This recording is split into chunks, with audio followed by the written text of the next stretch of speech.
Welcome, chaps and dames. I'm here with another session I'm going to be sharing with you guys on today on how God supernaturally gave me a car without me even having to have a job. This is one of my favorite stories to share, and I can't wait to dig in. So let's go ahead and get started. First off, it was around August 2021 when this all went down. So take yourself back a couple of years. This is 2025 that we're in at the time. So this all occurred in 2021.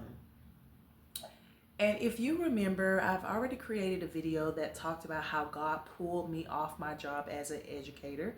That's a supernatural story. And so, yeah, guys, go back and watch that video if you would like to hear more about it. But during 2021, so I'm letting you know my current status. I had already been pulled off my job, did not have an income coming in. So I was not employed. I think I had a small amount of cash coming in, but it was not much, and it was not continual to the point where I would have enough to pay an entire car note. I don't think so at that time. So yeah, this was just not a great financial time for me. Currently, I was driving my dream car, and I put the quotation marks because this was really like the first vehicle. I'm not a vehicle person, but I fell in love when I saw somebody driving a white Volkswagen Beetle, brand new convertible, and I went and got one shortly after that. When I got my Volkswagen Beetle, I was working as an educator, so I was getting steady income and everything with that one. So is what I was currently driving. Um, the description of the car was like a light sky blue, medium to not so light, but a medium sky blue. It was a convertible, had a black convertible top. It was kind of like, a compact. When somebody says a Beetle, you know that Beetles are really like smaller. It was kind of nice though. I loved it. It was enough space for me by myself. At this time, and this was not the first time God kind of started talking to me about making sure that I kept that Beetle clean. And that was externally, and it was also internally, that I took care of the car he had blessed me with. And prior to all this, he had already kind of talked to me about, at this time we lived in a very nice home. It was a 6 bedroom, 4 bath, and he was talking to me and teaching me that when God gives you something, don't just get it and just throw it by the wayside, but to get it and treasure it. Get it, be grateful, and show your gratitude by how well you actually take care of it. So if he blesses you with a car, then take care of your car. If he blesses you with the home, then take care of your home. If he blesses you with a child, then take care of your child. If he blesses you with a marriage, take care of your marriage. Take care of yourself. Do you understand? So that is what I was in the midst of learning. It was something about him teaching me, making sure that I took care of what he had gave me, because not only that, the principles of your character, but it was also the principles of when it's time for you to get another one. When it's time for you to trade your car in. When it's time for you to purchase another home or do anything, try to get a loan, whatever. It'll be God again that is going to be blessing you. And so you want to take care of what he gives you so that you can be in the position of blessing, of receiving the future blessings. So, yeah, I just thought I might drop that nugget on you guys today. But I admit that during this time, God was kind of stirring me in this. He was getting me to kind of get it going. And so he already had told me, take care of your house and stuff. And also then he started talking about taking care of my car, keeping it washed and clean and so forth. And so I must admit that one week I would be off, the next week I'll be off. It was kind of like a growing steps, taking steps. I was so motivated to do better and show God that I could do it. The lesson that I learned during this time, I will say though, the lessons that I learned during this time is that when you have a task to complete, And this is in life, this is on your job, this is career, this is personal, this is whatever you want to make it with your health, exercising, weight loss, or weight gain, or just anything. Projects you need to do. When there's something attached to complete, it's very important for you to not only know the task, like you write down, let's say you write down your goals. Some of you all do not write down. I would encourage you to start writing down your goals. But let's say you write down your goals. It's 2025, January. Many of you all have actually wrote down your goals. But the next step is to write down the strategies to achieve each goal. Okay? So if you, for example, are trying to lose weight, you want to write down strategies with your eating habits. How are you going to implement the completion of the goal? That just don't happen by falling out the sky. You have to be purposeful, you have to move with intent, and you have to have a plan. And that is why I live by strategies to this day. That's what lesson that I learned during that time. Okay, let's move on.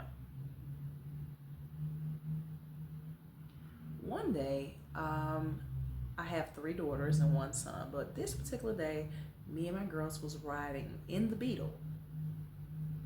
And we were supposed to go grocery shopping. You know, we were excited to hang out. We got in the Beetle. We were riding so comfortably, guys. I always made like 2 trips usually when I went grocery shopping. I went to Walmart and then I went to Sam's. And when I tell you, we had to pack that food inside that little Beetle. The trunk space, if you've ever seen the Beetle trunk space, it's not big at all. It's okay.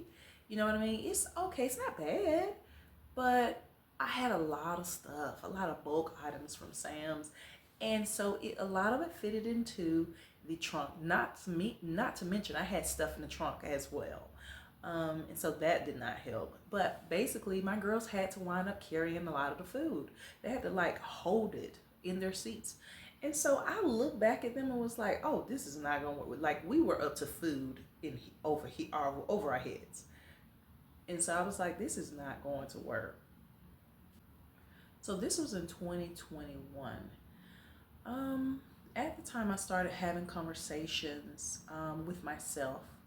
After that day, I was bothered for some reason that I looked back there at my girls, looked in the front at my daughter who was sitting in, beside me, and they were covered in food with groceries. That bothered me and it stuck with me. And so I started kind of toiling around, talking to myself about like how I needed to get another car so that they could ride comfortably and so forth and all this stuff. And this went on for weeks. That I was kind of thinking to myself, how I didn't like that, replaying the event again, just like, and what can I do to go forward? What should I do to go forward? Just kind of, bouncing around with these ideas. And then I went from talking to myself to talking to God about it.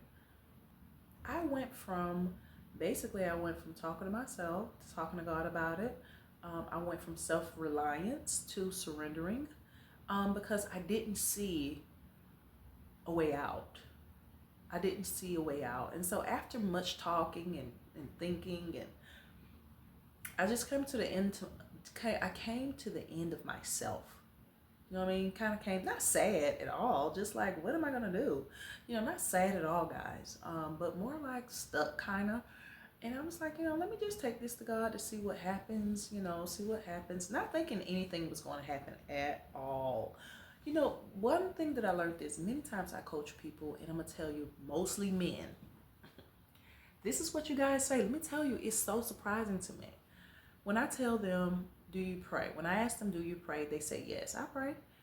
And I say, okay, walk me through your prayer life. Walk me through a prayer session. And they'll pray. They start off with Thanksgiving. They do everything correctly. But I'm going to tell you one thing that they leave off, and that is praying for themselves. Asking God about their own personal lives. And one lesson that I learned through my journey with the Lord is that it's very important for you to talk about yourself. And the men usually tell me, and after I pray for such and such, and then I say, amen. And that's it. I say, okay. And so what they're missing is they say, because God, he already knows what I'm going through. God, he already knows. And what I tell them is, listen, in your journey with the Lord, it's very important that you nourish your relationship in a way that you pretend like God knows nothing. Pretend like he has no clue. And this is huge because every single time that you have a conversation about things that's going on with you is a door that you open supernaturally to him stepping in, helping you. Every single conversation. And so I kind of encouraged him and walked them through what that looks like and what it sounds like for you to be vulnerable. I think in a lot of ways, a lot of people don't like to have conversations about themselves because they don't want to be vulnerable enough for disappointments. They don't want to be open for disappointment. They've already been disappointed in life. But God is my superhero. That's what I describe him as. And it's your job just to invite him into space. And you let him at that point do whatever he would like to do with that. He will show up for you. Don't don't really just get all into it. Oh God, I need you to do.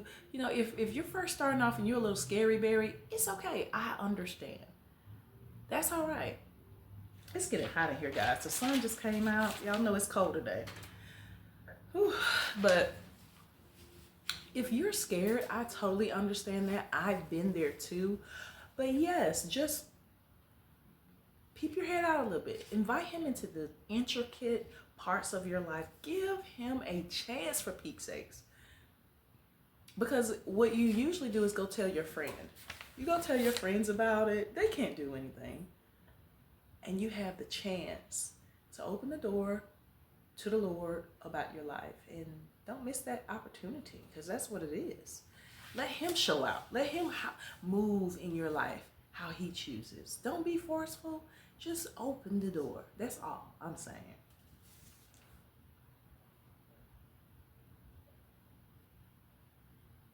And so while after this prayer session, probably multiple little mini prayers I was saying, the weekend had failed. And I was like, you know what? In my mind, I was like, I'm going to actually go to a dealership and I'm going to actually see what I need to do to qualify. Because there's another thing that I learned during my walk, and it was basically Numbers 13.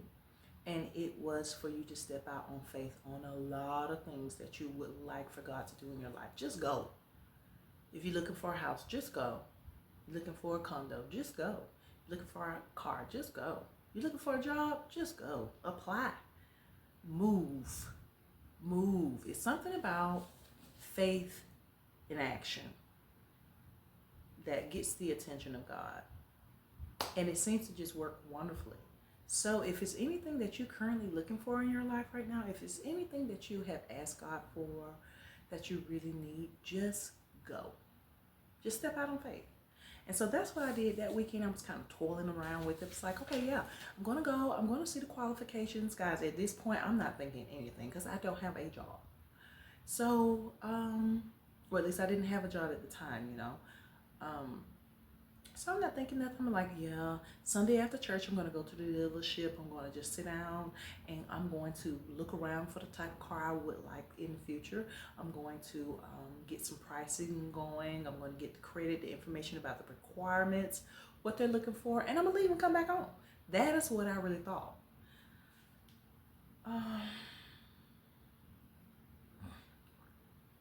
What wound up happening was, there was this young fellow that was there, and he sat down with me. I forgot what his name was. Very nice gentleman. He showed me around the lot, and I was looking at all kind of different cars and vehicles, what I like. He was trying to get an idea of what I like, and so was I. Because I'm really not a car person. Like, if you have the best brand new something in the world, it's not going to impress me at all. I could care less. So I was trying to get an idea of what I liked. And what wound up happening is I went looked around a lot, and then afterwards we sat down and I was like, okay, what do I need to do to actually qualify? I'm gonna come back in a couple of months after I work on some things with my credit, after I get some finances going. I said, yeah, I'm gonna work on it. So what's the requirements? So he went over the basic requirements where you have to have XYZ, your credit score should be blah blah blah. I was like, oh, okay, cool. I will see you in a couple of months. And he was like, no. He was like, I feel like that, if you go ahead and apply today, you would walk off the lot with a car. I was like, no, I'm not ready. I was like, listen, I don't have a job. My credit is not what I would like for it to be and so forth. So no, I'm not going to apply today. I'm just going to do it in a couple of months. When I tell you, they got the right one, baby, because this little young fellow kept pursuing. He was very persistent. And he was like, I'm telling you, if you go ahead and apply, you will go ahead and get the car. I was like, but how? And my mom was looking at him like, how, what are you talking about? And so he just kept going and I kept going. We kept going back and forth. I was like, no, I'm good. I keep telling you I need to just work on a few things. And he was like saying all this stuff. And I was like, listen. I said, what I'm going to do? I said, but here's my thing. I did not want my credit to be pulled because, guys, your little points go down. I didn't want it to be pulled because I didn't see a purpose. This little fellow got on my nerves. He really wasn't a little fellow. He was a big, tall fellow. But he got on my nerves so badly that I had a goal. That day, it went from getting a car, coming up there to see about a car to, like, proving this dude wrong. Like, because he was getting on my nerves. I was like, listen here. I said, what I'm going to do is I'm going to let you pull my credit. I said, because you get on my nerves, my last ones. And I said, and I'm going to prove to you that I do not apply like I just said. And he was like, well, I bet you do. I bet you walk off the lot with these keys. I was like, you know what? Pull my credit. And so he just got on my nerves so bad. And so what he did was he pulled my credit, guys. And I want to say 20 to 30 minutes or so. It wasn't long at all. He literally came out with the keys to the car in his hand. He said, I told you. I was like, what? I didn't hand over no pay stubs. I didn't hand over nothing. The only document I can recall that I turned over was my license. That was it. He didn't ask for nothing. He didn't ask for anything. I walked off that lot, no job, no income. Don't ask me what my credit was. Don't ask me what the stats were at all. I walked off that car lot with a car that day.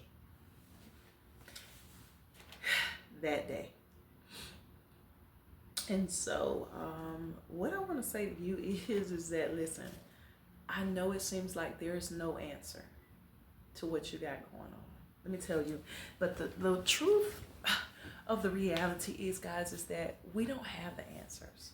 You're not expected to know every single thing. And this is where you take a turn and your life gets so much easier because God knows everything. And He knows what's best for you. So it is your job to surrender these things to Him so that He can guide you in your space, in your life. And so that's what I pray that over you guys, to let it go. Stop trying to figure. That's why you stressed. That is why you are so stressed out. Guys, if I could share with you all what I'm personally going through today, I really do guarantee that is nothing compared to what you're going through. Probably isn't.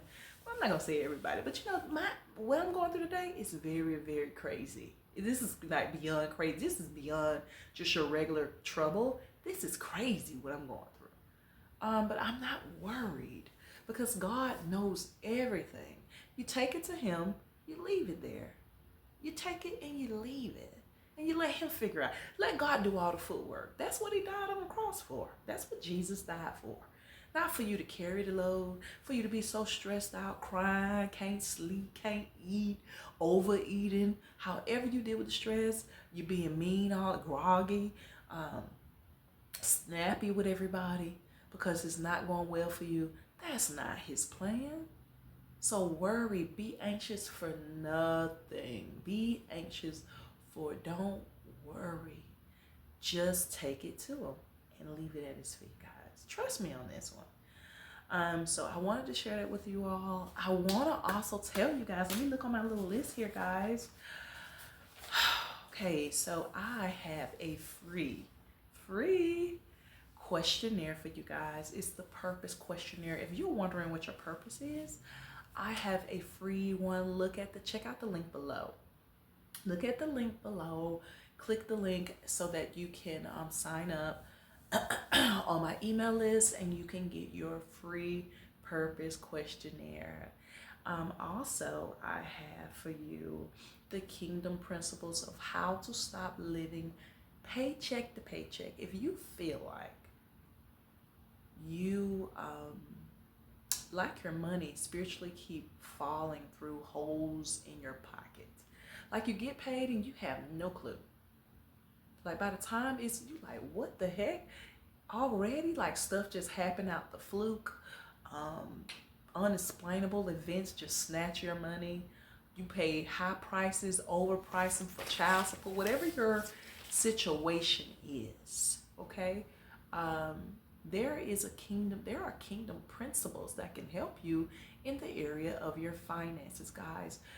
The guide is $9.99. The gems that I drop, the morsels that I give you in this ebook are so expensive because it's life changing. $9.99, guys. That's pretty good. That's words cannot express. I have that for you guys. I also created a how to hear from God. Oh, guys, I teach my clients all the time how to hear from God. And I want to say I have a history of hearing from God from the time before my feet can even hit the ground. I, as a little girl, was hearing from God and had to just grow up in the Lord to figure out what the world was this. But I've created a guide for you, just for you. If you feel like you're doing life alone, or you don't have a clue, if you need direct answers like right now, enough is enough. Do you see what I'm saying? I have created this guide just for you guys. I want you all to do one thing for me. After you have purchased these guides or the questionnaires or anything, any of my products help you, I need to hear from you. You can email me. You can leave messages below. I want to know if this, how it's applying to your life. After you have applied it, I want to know what it's doing for you. I want to know what God has done in your life. And so, yeah, guys, keep me posted on that. And I'm full today. The video, this was a great one. Sometimes I don't like sharing things because it brings me back to that time. And some of my videos are not the greatest when it comes to on a positive note of things that has happened to me. I like to share those, things that weren't so great with you guys as well. And so, yeah, today's video was great. I was talking about supernaturally getting a car out of nowhere, no cash, nothing, no job. That was great. And so, guys, I will see you guys next time. Thanks for joining me, chaps and dames. And I want you to have a great, great rest of your week.